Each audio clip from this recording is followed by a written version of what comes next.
ராதே கிருஷ்ணா. எல்லாருக்கும் நமஸ்காரம். The day starts with a good coffee. அதே மாதிரி உங்களுக்கும் எல்லாம் நல்லபடியாக நல்லா நிறத்தது ஃபில்டர் காஃபி பாருங்க.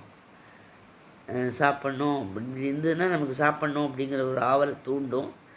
அப்போ நம்மளுக்கு கொஞ்சம் காஃபி சாப்பிட்டா தான் நம்மளுக்கெலாம் ஒரு சுறுசுறுப்பு வரும். மார்னிங் எழுந்தோடனே டக்குன்னு ஒரு காஃபி வேணும்.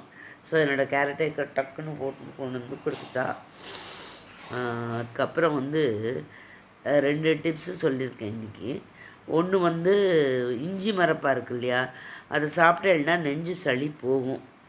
அதுக்கப்புறம் நல்ல தேங்காய் எண்ணெயில் கற்பூரத்தை போட்டு காய்ச்சி அதை கொஞ்சம் லைட்டு சூடு வார்மாக கொஞ்சம் நெஞ்சிலையும் பின்னாடியும் முதுகுலையும் தடவினா சளி போகும். அப்புறம் வந்து பசும்பாலோ இல்லை வெறும் பாலோ அதில் வந்து மிளகு மஞ்சப்பொடி போட்டு சாப்பிட்டேன்னா அதுவும் போகும்.